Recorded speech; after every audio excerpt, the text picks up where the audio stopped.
हरतालिका पूजन की सामग्री में फुलेरा विशेष प्रकार से फूलों से सजा होता। गीली काली मिट्टी अथवा बालू रेत, केले का पत्ते, सभी प्रकार के फल एवं फूल पत्ते, बेल पत्र, शमी पत्र, धतूरे का फल एवं फूल, अकाव का फूल, तुलसी, मंजरी, जनेव, नाड़ा, वस्त्र।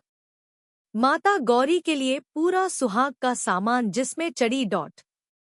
माता गौरी के लिए पूरा सुहाग का सामान जिसमें चूड़ी, बिछिया, काजल, बिंदी, कुमकुम, सिंदूर, कंघी, माहौर, मेहंदी आदि मान्यतानुसार एकत्र की जाती है। इसके अलावा बाजारों में सुहाग पुड़ा मिलता है जिसमें सभी सामग्री होती है।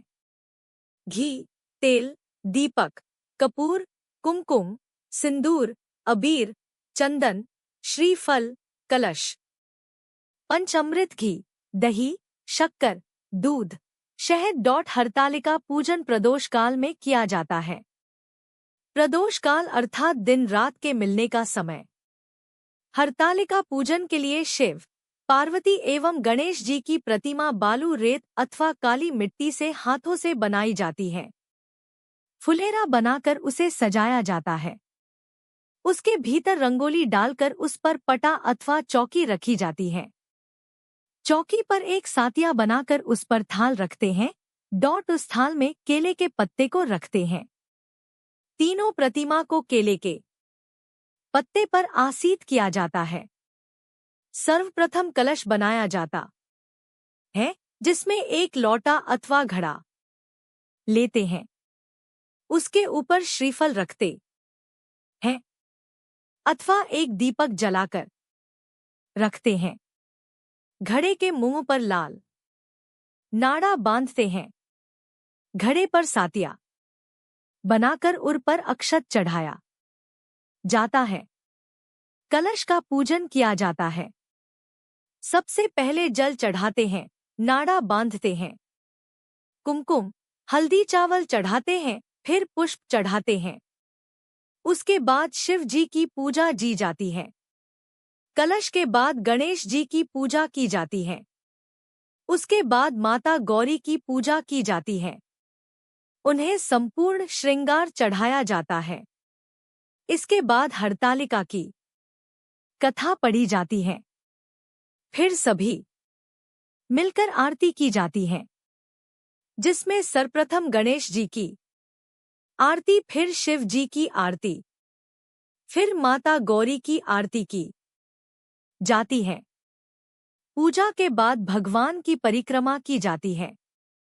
रात भर जागकर 5 पूजा एवं आरती की जाती है। सुबह आखिरी पूजा के बाद माता गौरा को जो सिंदूर चढ़ाया जाता है उस सिंदूर से सुहागन स्त्री सुहाग लेती है। ककड़ी एवं हलवे का भोग लगाया जाता है। उसी ककड़ी को खाकर उपवास तोड़ा जाता है। अंत में सभी सामग्री को एकत्र कर पवित्र नदी एवं कुंड। इस व्रत का नाम हरतालिका क्यों पड़ा? इस व्रत का नाम हरतालिका ऐसे पड़ा क्योंकि पार्वती की सहेली उन्हें पिता के घर से हरण कर जंगल में ले गई थी। देवी पार्वती ने मन ही मन भगवान शिव को अपना पति मान लिया था और वह सदैव भगवान शिव की तपस्या में लीन रहती थी। पार्वती जी के मन की बात जानकर उनकी सखियां उन्हें लेकर घने जंगल में चली गईं। इस तरह सखियों द्वारा उनका हरण कर लेने की वजह से इस व्रत का नाम हरतालिका व्रत पड़ा। इस त्योहार को हरतालिका तीज के अलावा हरियाली तीज के नाम से भी जानते हैं। तीज का व्रत रखने से क्या फायदा होता है? इस व्रत को करने से अखंड सौभाग्य की प्राप्ति होती है जिसके फलस्वरूप पति को लंबी आयु प्राप्त होती है। जिनको कोई संतान नहीं है वे भी हरियाली तीज व्रत रखकर शिवगौरी से संतान प्राप्ति के लिए आशीर्वाद लेते हैं। जिनको संतान सुख प्राप्त है वे उनकी खुशहाली की प्रार्थना करते हैं। यह व्रत कुंवारी कन्याएं मनभावन पति पाने की इच्छा से भी रख सकती है। इस व्रत को करने से परिवार में सुख शांति का माहौल बना रहता है। तीज व्रत में क्या करने से हानि बटा नुकसान होता है? हरतालिका तीज व्रत को करते वक्त स्त्रियों को दिन में नींद की एक झपकी भी नहीं लगाना चाहिए। पूजा करते वक्त शिव पार्वती कथा अवश्य पढ़ें, क्योंकि पूजा करते समय अगर कथा न पढ़े या न सुने तो व्रत अधूरा ही रहता है। इस व्रत को करते समय किसी के प्रति निंदा, द्वेष, ईर्ष्या, वाद विवाद नहीं रखना चाहिए। स्त्रियों को क्रोध करने से बचना चाहिए। अपनी वाणी पर काबू रखें, तब व्रत पूर्ण रूपेण सफल होगा।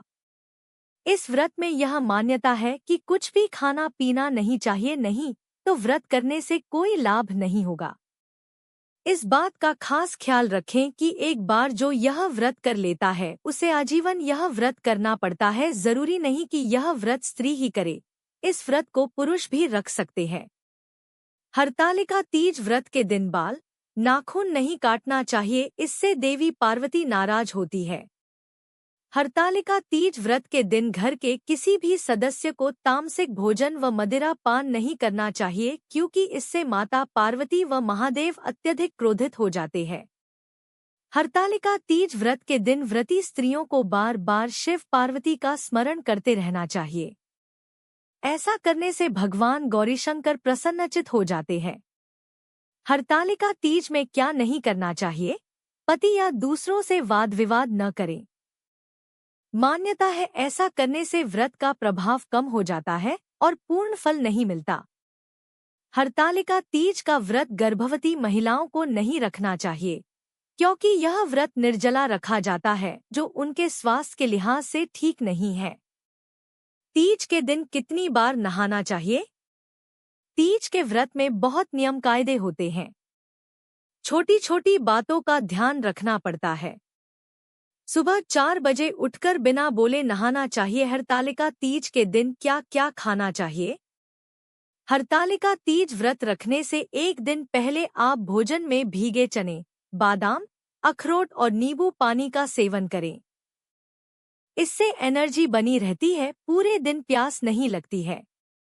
हरतालिका तीज व्रत रखने से एक दिन पहले जीरा पानी का सेवन करें, साथ ही दही भी खाएं। ऐसा करने से एनर्जी बनी रहती है और भूख प्यास नहीं लगती है। हरतालिका व्रत के दिन सुबह सूर्योदय से पहले उठें और अनार, सेब, मौसमी फल खाएं। फल खाने से आपके शरीर में हाइड्रेशन की कमी महसूस नहीं होगी और आपको भूख प्यास नहीं लगेगी। तीज में कौन सी कलर की साड़ी पहनना चाहिए? हरतालिका तीज के दिन लाल रंग का साड़ी पहनना शुभ रहेगा। इस दिन अगर आप लाल रंग की साड़ी पहनकर भगवान शिव, माता पार्वती की पूजा आराधना करते हैं तो शुभकारी फल प्राप्त होगा। वृष राशि इस राशि के जातकों का स्वामी शुक्र है। इस दिन माता पार्वती को हरी चूड़ियां भी अर्पित करनी चाहिए। हरियाली तीज के दिन इस राशि की महिलाओं को नारंगी, लाल, सिल्वर या सफेद रंग के कपड़े पहनने चाहिए। इससे अखंड सौभाग्य का आशीर्वाद प्राप्त होता है। इस दिन महिलाओं को नारंगी, पीले या लाल रंग के कपड़े पहनने चाहिए। हरतालिका तीज व्रत में पानी कब पीना चाहिए? हरतालिका तीज का व्रत करवा चौथ के व्रत के जैसा ही होता है। इस व्रत में भी पानी का सेवन नहीं किया जाता, इसे निर्जला रखा जाता है और शाम को पूजा करने के बाद ही पानी पिया जाता है। इस दिन हरे रंग का खास महत्व माना जाता है। व्रत में श्रृंगार का महत्व। इस व्रत में श्रृंगार का विशेष महत्व है। ये व्रत करते वक्त सुहागिन स्त्रियां अपने आभूषण का श्रृंगार करती है और पूजा करते वक्त पार्वती माता को भी श्रृंगार का सामान चढ़ाती है। कहा जाता है कि इस दिन पूर्ण श्रृंगार करने से देवी पार्वती के जैसे सभी सुहागिनों का भी सुहाग हमेशा बना रहता है।